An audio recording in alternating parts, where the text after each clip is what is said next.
And to be quite honest, it's a great story to cover because like the only thing that gets people's attention more than winning, like excessive winning, is excessive losing.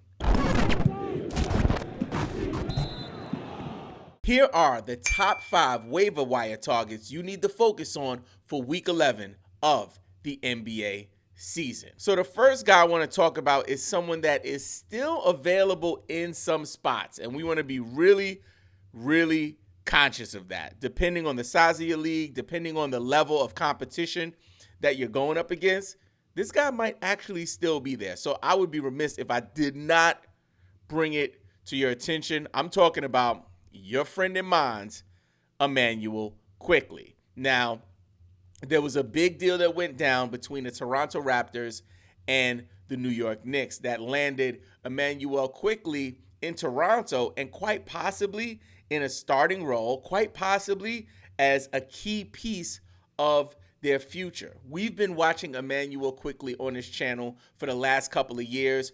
Always felt like he had the potential to do more, and if he got the opportunity, he'd be able to do that. This is that opportunity. So if you have him on your roster already, congratulations to you. Thank you for sitting patient and being, and being steadfast in what you believed would come to fruition one day. But if he's on your waiver wire, oh baby, you need to move right now. On Yahoo, right? He is rostered in 62% of Yahoo leagues. Let that sink in. So a little over the 60% mark that we try to look at when we think about waiver wire ads, but depending on the size of your league, if you're in a 6-man league, an 8-man league, maybe even a 10-man league, he might still be there. So go check, see if Immanuel Quickley is available. And for ESPN leagues, oh my goodness, he is only rostered in 39% of ESPN leagues. So I know a lot of our viewers, whether you watch us on TikTok, Instagram, or here on YouTube, or even listen to the podcast on Apple Podcasts, Spotify, wherever you listen to your podcasts, he's available in a lot of ESPN leagues. Now, if you're in a deeper league, it might be a little harder, but just know that your man Immanuel Quickley is available. So I will bust a move and see if you could grab him off the waiver wire. The next player we want to take a look at is also being impacted by this big trade, and that's Donte DiVincenzo. So Donte DiVincenzo has been someone that, he's got that dog in him. And it looks like the Knicks are building like their own version of that championship Villanova squad with Jalen Brunson and Josh Hart and Donte DiVincenzo. And honestly, with the departure of Immanuel Quickley, I think this is a huge, huge opportunity for Donte. He's been literally cooking it up before the trade, and now with the trade, it looks like he's going to be able to benefit. So on the season, he's averaging 10.8 points per game. He's also averaging 1.8 steals and 1 block per game. So the defensive stats for a guard, it's a big deal. If you are in a points league, that will impact you because in most points leagues, the defensive stats are weighted higher and heavier, right? But for category leagues, if you could get a guard that is able to, grab 1.8 steals a game, 1 block a game, and this was before the Immanuel Quickley deal, right? So averaging 21 minutes a game, so he's getting on the floor like, it's a no-brainer for me. So if he's available, it's somebody I'm looking at. He's only rostered in 23% of Yahoo leagues and 5.7% of ESPN leagues. I would go after Donte DiVincenzo right now. The next guy I want to talk about, he actually might not be there because he's having a big week. We're talking about Andre Drummond from the Chicago Bulls. I love Andre Drummond. Like, I've been playing fantasy probably about 8 years now. And I remember those days when he was in Detroit. He was a 20 and 20 machine. Top off. Boobies is out, hair blowing in the wind. Convertible. 20 and 20, my guy. Like, seriously, he was that good.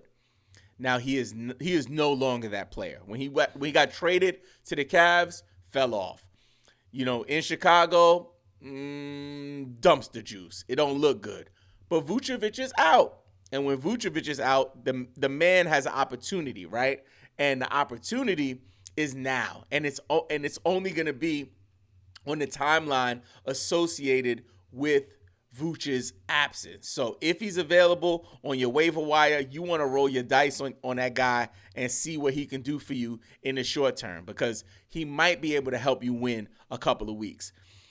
He's only rostered in 61% of Yahoo leagues and only rostered in 16.9% of ESPN leagues. Wake up, wake up, wake up. It's the first of the year. You better go grab yourself some Andre Drummond. The next guy, man, and this is a story too. Like, the next guy, I've been thinking about, talking about him more. And I know a lot of the other channels are talking about him this week. He has been listed in our waiver wire ad, like bonus players, a couple of times.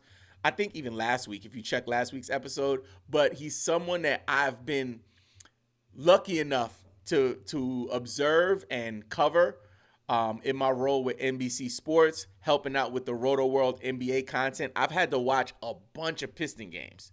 I don't know if it's because I'm the new guy, but I'm definitely watching a lot of Pistons games. And to be quite honest, it's a great story to cover, because like the only thing that gets people's attention more than winning, like excessive winning, is excessive losing, right? And them like coming close, being up, getting beat, and then finally getting their first victory. It's almost like they won a mini championship. It's wild.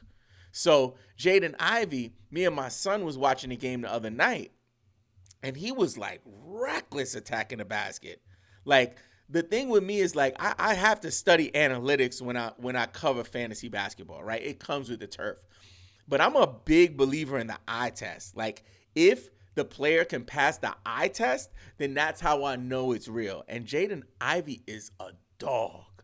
Like reckless, the way he goes to the cup, all that. Only rostered in 55% of Yahoo leagues and 41.1% of ESPN leagues. I would give it a shot. If he's available, snatch him up off of the waiver wire. The next guy I want to talk about is someone that, in all honesty, shouldn't really be on the waiver wire, but he is, and it's Scoot Henderson. So Scoot is currently rostered in 59% of Yahoo leagues and 53.5% of ESPN leagues, right? So he is available. He's out there.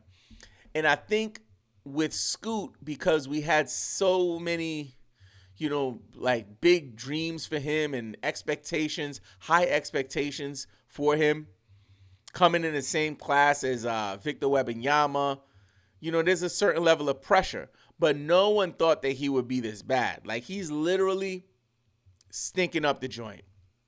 It's like if you had a bucket of hot dog water and you left it outside in the summer. Like, funky, right?